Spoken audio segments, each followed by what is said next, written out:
വെച്ചത് കൃഷ്ണന്ദു. മറ്റൊരു വാർത്തയിലേക്ക് പോകാം. കൃഷ്ണന്ദു, പത്തനംതിട്ടയിൽ കർഷക കൂട്ടായ്മയിൽ ആരംഭിച്ച കർഷക കഫേയുടെ വിശേഷങ്ങളാണ് ഇനി. നാടൻ വിഭവങ്ങൾ മുതൽ ഹണി കോള വരെ കഫേയിൽ ലഭിക്കും. പത്തനംതിട്ട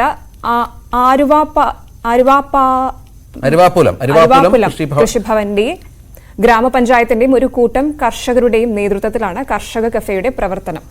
ശശിനാരായണന്റെ റിപ്പോർട്ടിലേക്കാണ്. കുടുംബശ്രീയുടെ കഫയെക്കുറിച്ച് നമ്മൾ കേട്ടിട്ടുണ്ട്. അവിടെ നിന്നും ഭക്ഷണം കഴിക്കാത്തവരാരും ഉണ്ടാവത്തില്ല. പക്ഷേ സംസ്ഥാനത്ത് തന്നെ ആദ്യമായി കർഷകരുടെ കൂട്ടായ്മയുടെ ഒരു കഫേ തുടങ്ങിയിട്ടുണ്ട്. പത്തനംതിട്ട ജില്ലയിലെ അരുവാപ്പുലം പഞ്ചായത്തിൽ കൊല്ലംപിടിയിലാണ് ഇത്തരത്തിൽ കർഷകരുടെ ഒരു കഫേ തുടങ്ങിയിരിക്കുന്നത്. കർഷകർ തന്നെ ഉൽപ്പാദിപ്പിക്കുന്ന കാർഷിക വിഭവങ്ങൾ കൊണ്ട് തനി നാടൻ ഭക്ഷണം തയ്യാറാക്കുന്ന ഒരു കേന്ദ്രമാണ്. കൃഷി വകുപ്പിന്റെയും പഞ്ചായത്തിന്റെയും അതുപോലെ തന്നെ കർഷകരുടെയും കൂട്ടായ്മയിലാണ് ഈ സംരംഭം തുടങ്ങിയിട്ടുള്ളത്. ഇതുമായി ബന്ധപ്പെട്ടുള്ള പ്രവർത്തനങ്ങൾ എന്താണെന്ന് കൃഷി ഓഫീസറാണ് നമ്മളോടൊപ്പം പങ്കുചെയ്യുന്നത്.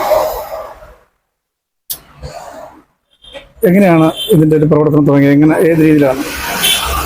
9 പേരുടെ ഒരു കർഷക കൂട്ടായ്മയായ ഒരു APLM കൃഷിക്കൂട്ടം രൂപീകരിക്കുകയും അതിലൂടെ ഒരു വിപണിയിൽ നമ്മൾ ഈ പഞ്ചായത്തിൽ നിന്നും ശേഖരിക്കുന്ന കൃഷി ഉൽപ്പന്നങ്ങൾ വിപണിയിൽ ഡയറക്റ്റായി വിൽക്കുകയും അതോടൊപ്പം ശേഖരിക്കുന്ന ഉൽപ്പന്നങ്ങൾ ഉപയോഗിച്ച് ഫ്രഷ് ആയിട്ടുള്ള പുഴുക്ക്, ചക്കപ്പുഴുക്ക്, ഹണിക്കോള, തേനുൽപാദനം ധാരാളമായിട്ടുള്ള പഞ്ചായത്താണ്. ഹണിക്കോള തുടങ്ങിയ നാടൻ വിഭവങ്ങൾ ആളുകൾക്ക് ലഭ്യമാക്കുകയും ചെയ്യുക എന്നുള്ള ലക്ഷ്യമാണ്. ഇതിലൂടെ കർഷകർക്ക് ഒരു അധിക വരുമാനം, കഫേയിൽ നിന്നുള്ള ഒരു അധിക വരുമാനം ലഭ്യമാക്കുകയും നല്ലൊരു വിപണി ഉറപ്പുവരുത്തുകയും ചെയ്യുക എന്നുള്ളതാണ് നമ്മൾ ഇങ്ങനെ ഒരു ആശയത്തിലേക്ക് എത്തിച്ചേർന്നത്. ഇത് കർഷകർക്ക് എത്ര പേരാണ് ഇതിനകത്ത് കൂട്ടായ്മയിൽ എത്ര പേരാണ് ഈ സംരംഭത്തിലുള്ളത്? ഈ സംരംഭത്തില് 9 പേരാണുള്ളത്. ഇതിന്റെ പ്രസിഡന്റ് നന്ദിയാട്ട് വീട്ടിൽ NJ ജോസഫ് ആണ്. ഇതിന്റെ സെക്രട്ടറി PV രാജൻ മണ്ണിൽ പുത്തൻ വീട്ടിലാണ്. അതുപോലെ തന്നെ ഇതിൽ നിന്ന് കിട്ടുന്ന ഒരു കർഷകര് ഒരു ലാഭവിഹിതം അവർക്ക് ഷെയർ ചെയ്തെടുക്കാം എന്നുള്ള ഈ അധിക വരുമാനം ഷെയർ ചെയ്തെടുക്കാം എന്നുള്ള ഒരു ബൈലോ പ്രകാരമാണ് നമ്മൾ ഇത് ആരംഭിച്ചിരിക്കുന്നത്. എന്തൊക്കെയാണ് ഈ കർഷകർ കൊണ്ടുവരുന്ന ഈ കാർഷിക വിഭവങ്ങളിൽ, അതായത് ഏതൊക്കെ വിഭവങ്ങളാണ് നമ്മൾ ഈ കഫേ വഴി വിൽപ്പന നടത്തുന്നത്?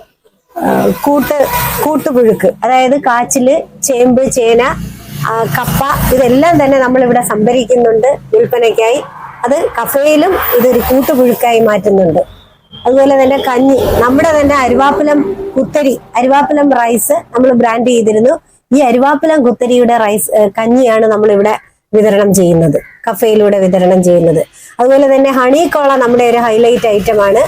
ഹണിക്കോള നമ്മൾ അഗ്രികൾച്ചർ യൂണിവേഴ്സിറ്റിയിൽ നിന്ന് ഇതിന്റെ ടെക്നോളജി മേടിച്ചിട്ട് അതിന് പ്രകാരമാണ് അത് തയ്യാറാക്കുന്നത്. ഈ പഞ്ചായത്തിൽ ധാരാളം തേൻ ഉൽപാദനം നമ്മുടെ പദ്ധതികളിലൂടെ നടക്കുന്നുണ്ട്. പക്ഷെ ഇതിന് വിപണിയില്ല എന്നുള്ളൊരു പരാതി കർഷകർ പറഞ്ഞിട്ടുണ്ട്. അപ്പൊ അതും നമുക്കിവിടെ ഈ കഫേ നടത്തുന്നതിലൂടെ പരിഹരിക്കാൻ കഴിയുമെന്നാണ് നമ്മൾ ആഗ്രഹിക്കുന്നത്. ഈ അരുവാപ്പലം പഞ്ചായത്തിലുള്ള കർഷകർ മാത്രമാണ് ഈ സംരംഭത്തിലുള്ളത് അല്ലെ? ഈ സംരംഭത്തിന്റെ നടത്തിപ്പുകാർ അരുവാപ്പലം പഞ്ചായത്തിലാണ്. എന്നാൽ ഈ വിപണിയിലേക്ക് നമ്മൾ എല്ലാ കർഷകരുടെയും ഉൽപ്പന്നങ്ങൾ സ്വീകരിക്കും. ഈ നിലവിലെ സാഹചര്യത്തിൽ ഇപ്പൊ ഇത് തുടങ്ങി, ഇപ്പൊ എങ്ങനെയുണ്ട് ആളുകളുടെ പ്രതികരണം? പലരും ഇങ്ങനെ അറിഞ്ഞ്, അതായത് സോഷ്യൽ മീഡിയയിലൂടെയും വാർത്തകളിലൂടെയും അറിഞ്ഞ് ഒരുപാട് പേര് ഇവിടെ വരുന്നുണ്ട്. അതുപോലെ തന്നെ ശരിക്കും ഇതൊരു സ്റ്റോപ്പ് അല്ല, എന്നാൽ കൂടി ആളുകൾ ഇവിടെ ഇതെന്താണ് നടക്കുന്നതെന്ന് കണ്ട് അറിഞ്ഞു വന്ന് ആളുകൾ വരുന്നുണ്ട്. അതുപോലെ ന്യായമായ ഒരു വിലയ്ക്ക്, അതായത് കൂട്ടുപുഴുക്ക്, അതുപോലെ കഞ്ഞിയും കൂട്ടാനെന്ന് പറയുമ്പം ചമ്മന്തി, പുഴുക്കും ഈ കഞ്ഞിയോടൊപ്പം നമ്മൾ കൊടുക്കുന്നുണ്ട്. 50 രൂപയാണ് അതിന് ചാർജ് ചെയ്യുന്നത്. അപ്പൊ അതൊക്കെ വളരെ കുറവാണെന്നാണ് ഇവിടെ കഴിക്കുന്ന ആളുകൾ ഇവിടെ നമ്മളോട് പറഞ്ഞത്. നിങ്ങൾ കുറച്ചുകൂടെ വില കൂട്ടി കൊടുക്കാൻ ആണ് അവർ പറയുന്നത്, എന്നാലേ നിങ്ങൾക്ക് ലാഭം ഉണ്ടാവൂ എന്നുള്ള. നമ്മൾ തുടക്കത്തില് നമ്മൾ ഈ ഒരു രീതിയിൽ നടത്തിയിട്ട് പിന്നീട് നമ്മൾ ആലോചിച്ചിട്ട് അതിനുള്ള ഒരു തീരുമാനങ്ങൾ സംഘത്തിലെ അംഗങ്ങൾ എടുക്കും. അത്തരത്തിൽ കർഷകർക്ക് ഏറ്റവും സഹായപ്രദമാകുന്ന രീതിയിലാണ് ഈ ഒരു സംരംഭം തുടങ്ങിയിട്ടുള്ളത്. അവർ ഉൽപ്പാദിപ്പിക്കുന്ന ഉൽപ്പന്നങ്ങൾ കൃത്യമായി വിപണിയിലെത്തി അവർക്ക് ന്യായമായ വില ലഭിക്കുന്നതിന് വേണ്ടിയാണ് ഇത്ര ഒരു സംരംഭം തുടങ്ങിയിട്ടുള്ളത്. എന്തായാലും അതൊരു വിജയമായി തീരട്ടെ എന്നുള്ളതാണ് ഈ കർഷകരും ഒപ്പം തന്നെ നാട്ടുകാരും പറയുന്നത്. പത്തനംതിട്ടയിൽ നിന്നും ശശിനാരായണൻ, ന്യൂസ് 8.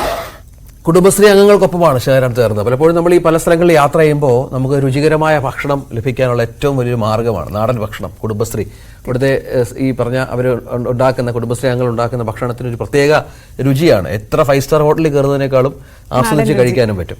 നമുക്ക് ആ ബർത്ത്ഡേ വിഷയത്തിലേക്ക് ഒന്ന് പോയാലോ കൃഷ്ണന്തു? മുഹമ്മദ്